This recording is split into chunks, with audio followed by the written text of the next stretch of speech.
বুথে অবাধ ছাপ্পা এবং রিগিং হয়েছে এবং এই বুথে একটা সময়ের পরে সিসিটিভি ক্যামেরা বন্ধ করে একাধিক লোক ভোটিং কম্পার্টমেন্টে ঢুকিয়ে অবাধে রিগিং ছাপ্পা হয়েছে। দেখুন, সেটা তো সিসিটিভি যদি বন্ধ থাকে নির্বাচন কমিশন দেখার ব্যাপার। ওয়েব ক্যাম ছিল, তারা দেখেনি কেন? কেন মানুষকে হ্যারাস করা হবে?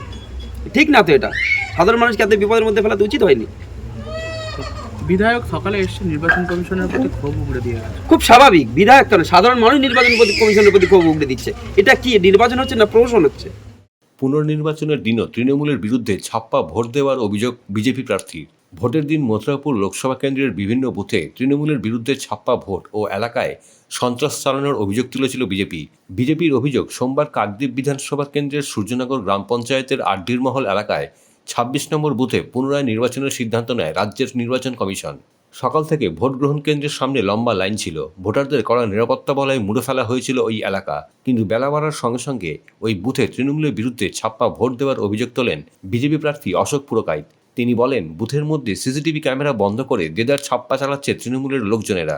এই অভিযোগ পাওয়ার পর এই বুথে ছুটে আসেন মথুরাপুর লোকসভা কেন্দ্রের বিজেপি প্রার্থী অশোক পুরকাইত। এবং দুর্ভাগ্যের বিষয়, মথুরাপুর লোকসভায় আমরা ৭০টা বুথে এই ধরনের সমস্যা হয়েছে। কোনো কোনো জায়গায় সিসিটিভিকে তার অবস্থান বদল করা হয়েছে, সিসিটিভি চেঞ্জ করা হয়েছে, কোনো কোনো জায়গায় সিসিটিভি খুলে নেওয়া হয়েছে, ছিল না, কোনো সময় কোনো জায়গায় বন্ধ ছিল। আর তার সাথে সাথে অবাধ ছাপ্পা রিগিং হয়েছে। আমরা এখানে ৭০টা বুথের জন্য আমরা জমা দিয়েছিলাম পেপারস, আমরা কমপ্লেন করেছিলাম। তার মধ্যে পেপারস চেক করে বাকিগুলো বাতিল করা হয়েছে। ভিডিও ফুটেজ দেখা হয়েছিল অন্তত ১২-১৩টার, তার মধ্যে ১০ থেকে ১১টা কনফার্ম ছাপ্পা হচ্ছে, পরিষ্কার সিসিটিভি ফুটেজে দেখা গেছে।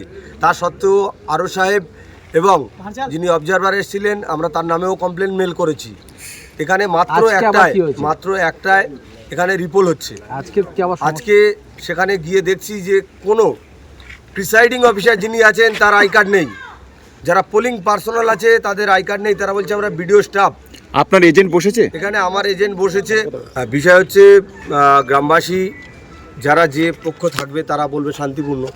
যদি তারা ভোট লুটটাকেই শান্তিপূর্ণ এতদিন জেনে এসছে, গত ১৫ বছর ধরে এখানে ভোট হয়নি, কাকদ্বীপের এই অঞ্চলগুলোতে ভোট হয়নি, তো সেই ভোট লুট করাটাকে তারা শান্তি বলে মনে করতে পারেন। তো আজকে যদি শান্তিপূর্ণ হয় তাহলে নির্বাচন কমিশন বা অবজারভার বা আরও কেন সেখানে পুনর্নির্বাচন করতে গেলেন, তারা পাল্টা কমপ্লেন করুক, অসুবিধা নেই কোনো। দেখুন, কেন পুনর্নির্বাচন সেটা নিশ্চিতভাবে যারা নির্বাচন করছে, নির্বাচন কমিশন আপনারা জিজ্ঞাসা করতে পারেন, তারা নিশ্চিত বলবে। আপনারা জানেন যে বাংলার প্রতি সদা সর্বদা সবসময় বঞ্চনা, যাতে বাংলার মানুষ ভোটাধিকার প্রয়োগ করতে না পারে তার অনেক অপচেষ্টা হয়েছে। ৩ মাস ধরে একেবারে প্রচণ্ড গরম, প্রচণ্ড বৃষ্টি, ঝড়, বিধ্বংসী ঝড়, তার মধ্যেও সাধারণ মানুষ তারা যে এত কষ্ট করে ১ জুন উৎসবের মেজাজে এই এলাকার মানুষ ভোট দিয়েছিলেন, তারপরেও সেটা তাদের সহ্য হয়নি। মানুষকে আরও বিপদে ফেলতে হবে, আরও তাদের সমস্যায় ফেলতে হবে। তাই আজকের এইরকম একটা প্রোপাগান্ডা করে তাদেরকে ভোট নেওয়া হয়েছে। কী কারণে হচ্ছে, কেন হচ্ছে, তার কোনো সদুত্তর নেই।